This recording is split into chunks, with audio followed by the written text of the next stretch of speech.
जो भी मोटिवेशन है वो अंदर से आता है, जो लेकिन इसको लंबे समय तक कायम रखना बहुत मुश्किल है। इसके लिए हमेशा हमें अपने परिवार, हमें हमारे जो घर, हमारे जो पेरेंट्स हैं, सबसे पहले तो एक बार गुरु महाराज का जयकारा लगा लेते हैं। बोलिए श्री गुरु जंबेश्वर भगवान की।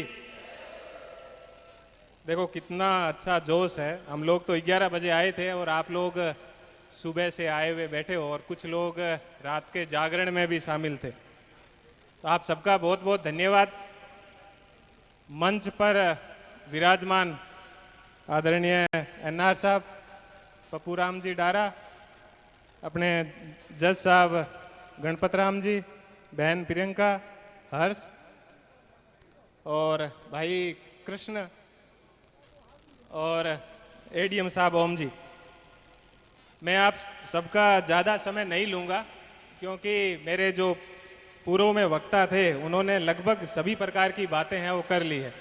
तो एक बार पुनः मैं आप सबको भावपूर्ण नमस्कार और निमन प्रणाम करता हूँ।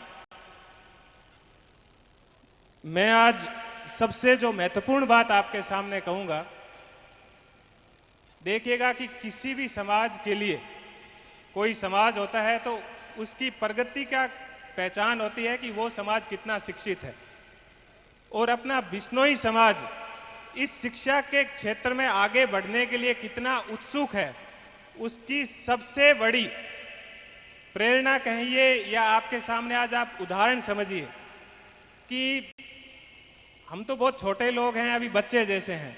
जो समाज के सबसे वरिष्ठ लोग हैं, जो समाज के सबसे आगे के लोग हैं, जो सरकार में मंत्री के स्तर पर रह चुके हैं, वो इस समाज को आगे बढ़ाने के लिए कि नहीं आप लोग आगे आइए, नीचे बैठे हैं आप सबके सामने। इससे बड़ा किसी भी समाज के लिए कोई दूसरे उदाहरण की जरूरत नहीं है कि ये समाज कितना शिक्षा के लिए उत्सुक है, कितना लालायित है।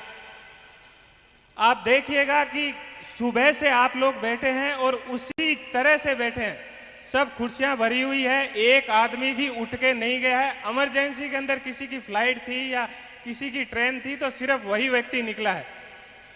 तो मुझे खुद को गर्व महसूस हो रहा है कि हम लोग जो बार बार एक नेगेटिविटी चलती है कि हमारे अंदर ये कमियां हैं, हमारे अंदर ये कमियां हैं, हम उन कमियों को छोड़कर अच्छाइयों की तरफ निकल पड़े हैं। और इस निकलने के अंदर हमारा जो समरातल फाउंडेशन है वो हमारा मार्गदर्शन कर रहा है। तो हमें कहीं घबराने की या कहीं डरने की जरूरत नहीं है कि हम समाज के अंदर, हमारा समाज कहीं पीछे रहेगा या हम बहुत पीछे रह गए हैं। मैं गुजरात के अंदर जहां पर मेरी पोस्टिंग है, मेरे को बहुत सारे समाज के अंदर, विशेष रूप से जिस तरह से अपने यहाँ पर जो समरातल फाउंडेशन काम कर रहा है, उसी तरह से मैं वहां पर देखता हूं कि एक सरदार धाम है जो पटेल समाज का है। उन्होंने भी ठीक इसी तरह से काम करना स्टार्ट किया था। और इस बार का जब यूपीएससी का रिजल्ट आया था तो सरदार धाम के 8 लड़कों ने यूपीएससी क्लियर किया था। पटेल समाज को आप जानते हैं कि दुनिया के अंदर वो लोग कहां कहां पर फैले हुए हैं, कितने बड़े बिजनेसमैन हैं, लेकिन एक प्रशासनिक सेवा का कितना महत्वपूर्ण योगदान होता है उसको ध्यान में रखते हुए उन लोगों ने अपने समाज के बच्चों के लिए ये सब किया। आप जैन समाज के जीतों को देखिए और हर साल जब यूपीएससी का रिजल्ट आता है तो उस रिजल्ट के अंदर फिर आप जैन समाज के लोग देखिए। तो हमारे लिए भी ये गर्व की बात है कि समरातल फाउंडेशन जैसी संस्थान हमारे समाज को आगे ले जाने के लिए सामने आई है।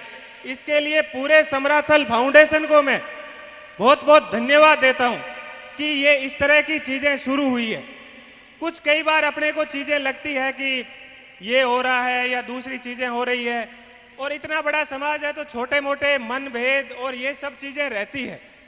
और वैसे दूसरी साइड से देखें तो अपना समाज छोटा भी है जिसमें सभी लोग आपस में एक दूसरे को जानते हैं, तो कई बार कुछ छोटी चीज होती है वो भी ऐसा बड़ा रूप ले लेती है। तो हमें इन सब चीजों से घबराने की जरूरत नहीं है। ये एक स्वस्थ समाज का प्रतीक होता है कि जिसमें हर बात का एनालिसिस होता है कि क्या गलत है क्या सही है। हमारे जो बुजुर्ग थे, गांव के अंदर हम कई बार निकलते हैं या कुछ दूसरा, तो गांव के अंदर आज के समय में दिक्कत क्या हुई कि कोई टोकने वाला नहीं है। नहीं तो गांव में पहले ग्वाड़ में कोई भी बैठा रहता था, उसको लगता था कि ये फलानिए का लड़का है और ये कुछ गलत कर रहा है तो वो टोक देते थे, तो लड़का भी सही रास्ते पे चलता था। तो ये सब पुरानी जो चीजें होती है ये बहुत काम की चीजें हैं। तो कई बार ऐसा लगता है कि नहीं, समाज के अंदर बहुत मतभेद है, बहुत सारी ऐसी चीजें हैं। मुझे ऐसा लगता है कि जिस तरह से समरातल फाउंडेशन का प्रेजेंटेशन आपके सामने रखा गया और जिस तरह की एक सकारात्मक बात आपके सामने कही गई, तो आज से हमें ये सब चीज भूल जानी चाहिए कि कहीं किसी प्रकार का कोई मतभेद है, कहीं किसी प्रकार का कोई मतभेद नहीं है। और जिस तरह से ये एक बड़ा प्रोजेक्ट लेके समरातल फाउंडेशन चला है, मुझे आशा ही नहीं अपितु पूर्ण विश्वास है कि एक दिन वो जल्दी आने वाला है कि हम एक अच्छी तरह से हम कामयाब होंगे। एक छोटी सी बात जो मेरे युवा साथी सभी यहाँ पर बैठे हैं उनके साथ भी मैं शेयर करना चाहूँगा कि वो बहुत सी बार फोन भी करते हैं और बड़ा जोश के साथ लगे भी रहते हैं, लेकिन मेरे जो दूसरे भाई और बहनें थी उन्होंने बताया कि पूरा जो आदमी के जो भी मोटिवेशन है वो अंदर से आता है, जोश उत्साह वो सब अंदर से आता है। हम कई बार मूवी देखने जाते हैं तो 2 मिनट में ऐसे देशभक्त हो जाते हैं जैसे बाहर जाते ही हम सब कुछ कर लेंगे, लेकिन इसको लंबे समय तक कायम रखना बहुत मुश्किल है। इसके लिए हमेशा हमें अपने परिवार, हमारे जो घर, हमारे जो पेरेंट्स हैं उनको देखना पड़ेगा कि वो हमारे लिए कितनी मेहनत कर रहे हैं।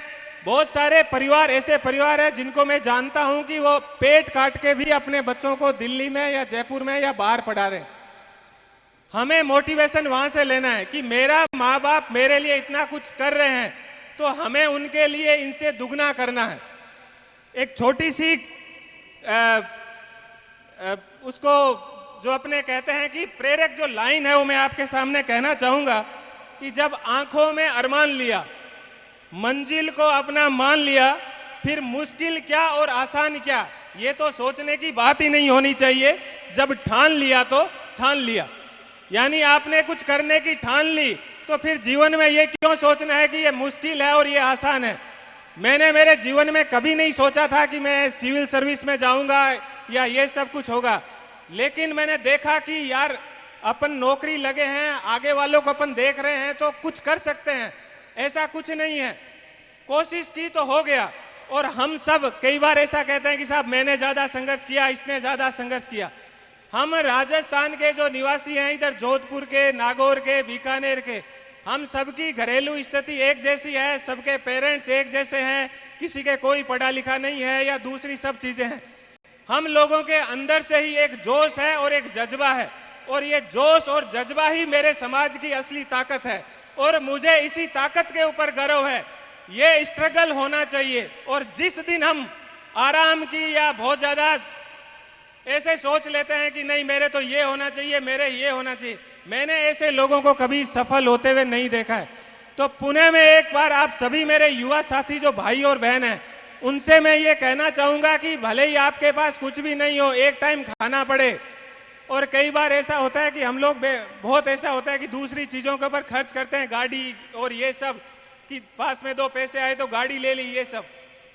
मेरा ये कहना है कि आपकी सबसे बड़ी संपत्ति आपके बच्चे हैं। आपको कुछ भी करना पड़े अपने बच्चों के लिए तो आप करिए, सोना मत खरीदिए, गहना मत खरीदिए, लेकिन अपने बच्चों को और अपनी बेटियों को पढ़ाना पड़े तो उनके ऊपर आप सब कुछ कुर्बान कर दीजिए। मैं गारंटी के साथ कह सकता हूं कि आपकी बेटियां और आपके बेटे कभी आपको पीछे देखने नहीं देंगे, क्योंकि आपका अपने बच्चों के ऊपर, जैसे राजेंद्र ने बोला है कि मेरे घर वालों को मेरे पे कितना विश्वास था, तो आप अपने बच्चों के ऊपर विश्वास करोगे तो पक्का आपके बच्चे आपको बुढ़ापे के अंदर दुखी नहीं होने देंगे, ये मैं गारंटी के साथ कह सकता हूं। नहीं तो चाहे आप कितना भी कर लीजिए, यदि आपके बच्चे सफल नहीं हैं तो जिंदगी में लास्ट समय तक दुखी होना पड़ेगा। मैं कई बार आदरणीय अपने जो मंत्री जी है सुखराम जी, इनके आदरणीय अपने बिहारी लाल जी के, इन सबके मैं स्पीच भी सुनता हूं और इनकी सबकी समाज के प्रति जो सोच है वो भी मैं देखता हूं। हमेशा अपने को एक पॉजिटिविटी झलकती है समाज के अंदर। तो पुनः आप सब यहाँ पर पधारे, आपका इतना लंबा समय आपने सुबह से यहाँ पर लिया, आप सबको और पूरी समरातल फाउंडेशन को मैं बहुत बहुत धन्यवाद और शुभकामनाएं देता हूं और उज्जवल भविष्य की कामना करता हूं।